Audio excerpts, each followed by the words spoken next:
What's going on YouTube? So today I've decided to talk about the topic on how I actually moved to Germany. A lot of people are asking, aren't you American? Why can't you speak German? It's like, huh? How come you speak so good German? So it's like, all right, now it's time for me to tell you how I was able to do that. And yeah, let's dive into it.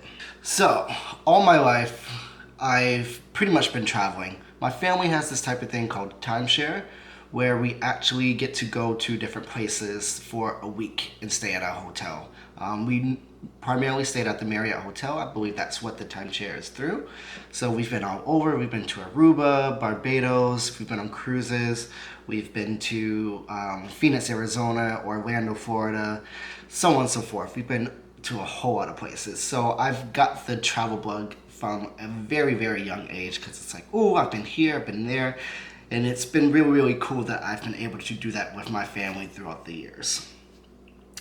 So when it was time for me to graduate from high school, it was like, okay, where do I want to go next? At the time, I was living in Bridgewater, Massachusetts, and so I ended up applying to different universities all around. I ended up getting into a university in Orlando, Florida, and also in Charlotte, North Carolina. Charlotte, North Carolina was where I ended up at, and I'm like, okay, let's go. So as soon as I graduated and everything, it was time to get to Charlotte, packed my car, drove down with my mom, and then it was like bye. And then I didn't see my family for a few months before Christmas and whatnot. But yeah, throughout the beginning of my college life, I was just like, where do I see myself in the future? Where do I really want to go? At the time, I was fluent in French, mainly because my dad is from Haiti, and in Haiti they speak Creole, which is the French dialect. So it was always my passion to be able to speak something that's close to the native language from where my father is from. So I was a French major at school, and I'm like, I really, really, really want to go to France. I tried 3 different times with 3 different programs to get to France, and it just didn't work out. And I was just like, where else can I go? So I've always been fascinated with languages. In high school, I learned French, Chinese Mandarin, and Latin. And then in university, I took French and Spanish, mainly because I was studying French, aka why I took French, and Spanish just because I'm like, I'm in the US, I should speak at least a little bit of Spanish, because Spanish is a very, very high and popular language here in the US. And so I was always on YouTube watching different videos from different countries and everything. And being a gay man, I ended up watching a German TV show called Verbotene Liebe, which means forbidden love. And there were 2 characters on there that really stood out to me because it was actually a straight guy that ended up falling for a gay guy, and then they got married and everything on a TV show. And it was like, wow, okay. So Germany doesn't really have this big stigma towards gay people, so I'm like, I feel like that's a safe country I can go to. I know basing my life on where I should go off of a TV show, but you know what? That's actually what happened. I was like, okay, I'm gonna start learning German now. So I became a German major in university. My family ended up moving to Charlotte, North Carolina about 2 years into my university life, and I'm like, I still haven't found out who I am without my family. And so I was like, you know what? Let's go to Germany. I ended up getting an email from our faculty advisor that there was an internship position that was opening up in Germany. I jumped on it right away. Sent an email to my faculty advisor. I want to interview for this. How can we do it? How do we go about this? So I applied for it, had an interview in German. It was kind of bad because my German wasn't that good at that time. But had an interview in German, ended up getting the internship, and I'm like, yes, I'm going to Germany. To help me out to go to Germany, I actually applied for a scholarship to go study German in Germany. And I ended up getting that. It was $2,000, and it was to study at an institute called the Goethe Institute, where you learn German. And because Verboten Liebe was filmed in Dusseldorf, I decided to go to Dusseldorf, Germany, in order to learn German. And I absolutely love it. Dusseldorf is my favorite city in Germany, hands down, and I wouldn't change anything about that city at all. It's absolutely gorgeous. Anyone wants to go to Germany, I highly recommend going. We always hear Berlin and Munich and Hamburg, but Dusseldorf is gorgeous and definitely should be on the bucket list. But I spent 4 weeks at the Goethe Institute in Dusseldorf, and I met so many different people, and I still talk to quite a few people from that institute. One of the guys is from Canada, and we talk often. We have each other on Facebook and everything. He's doing well. And also one of the girls that worked at the institute, we actually hung out in Australia about a year ago when she was doing an internship in New Zealand, and we met up in Australia, and it was, so you never know who you're gonna meet and how long you're gonna be friends for. And then after those 4 weeks, I made my way to my internship, which was in a very, very small town called Kirchberg an der Jagd. No one's heard of it. Even all the Germans that I meet around the world, they're like, where? It's about an hour away from Stuttgart, and it had a population of about 2,000 to 3,000 people, but that's including the surrounding towns. So the town itself was actually very, very small. It was a little bit difficult at first because since it was a very small town, they had a different dialect from what I was used to in Dusseldorf. Dusseldorf, they speak what they call Hochdeutsch, which is pretty much proper German. They don't have an accent or a dialect. Whereas where I was now, it was a very, very small town.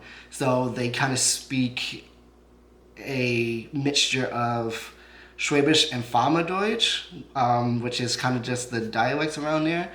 But they like to call it Hohenloisch. So that's the dialect that I now speak. And when I talk to people, they're like, oh my God, speak Hochdeutsch, please. I'm like, yeah, I'm sorry. But it's funny how that ended up happening. I was at that boarding school for about 2 years. And then I was like, how can I stay? I was only supposed to be at the boarding school for 1 year. But at the end of the year, they asked me to extend my contract, and I extended it. And then I stayed for the second year. And I'm like, how can I stay? I really, really like this country. What can I do to stay? So at the time, I went to, I believe it's called the Ausländerbehörde, which is kind of just like a department where you go to talk about visas and what you need to do to actually stay. And the information that they pretty much gave me was, since I was an American citizen, all I really needed to do to stay there was to get a job. It didn't really matter what job I had. I just needed a job in general. So the information that I was looking up online wasn't actually 100% accurate. Again, this was about 5 years ago. So it could be a little bit different now, but not necessarily. I don't think it's a lot different, if it's different at all right now. So I just needed a job in general.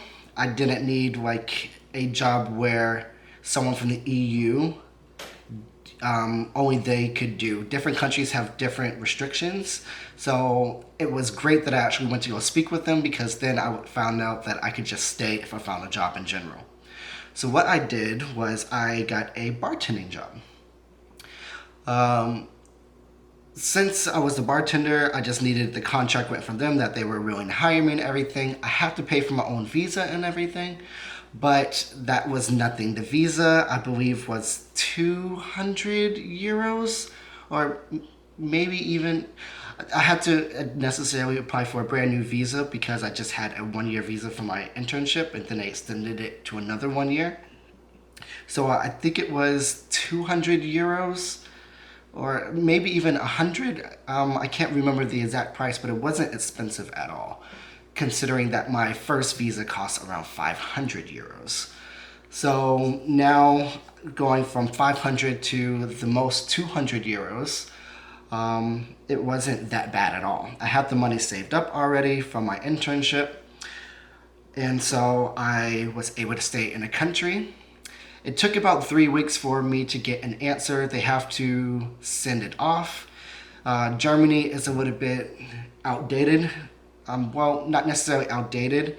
They are just more concerned about internet security and everything, so everything is in paper and everything is done pretty much manually. The country doesn't really run on credit cards, they run on cash still, and so they are pretty much protecting themselves. So they had to collect all the information, send it off, I believe, to Berlin, and then Berlin obviously has tons of applications, and then once they got it done, they sent it back to where I was, and it got approved, and so I got my visa. But I was able to stay in the country since everything was being worked on. So I ended up getting an Aufenthaltstitel, which is the visa that I had for 3 years, just for being a bartender. And while I was bartending was when I was looking for other jobs, and that was when I became a bar manager at another bar, which I eventually did leave as well, and then I became a teacher at a language school, and I worked for the company Berlitz, and we pretty much taught English to anyone that had a contract with them. But our biggest contracts were Lidl and Kaufland at the headquarters, and yeah. Lidl ended up making their way now to the USA. Kaufland made their way to Australia, but with Corona and everything, I think they stopped that expansion because right now, obviously, trying to open something isn't that practical. But yeah, that is how I was able to move from the USA to Germany. And anyone can do it, really. I will do another video on the breakdown of the actual processes and everything as soon as I re-look them up, what I actually paid and whatnot, and what you have to do, where you have to go, so that if anyone is interested in actually moving to another country, Germany in general, they know exactly what to do. But yeah, I believe that is it for this video. If you have anything that you would like to say, leave it down in the comments below. Otherwise, give this video a thumbs up, and I will see you guys later. Peace out.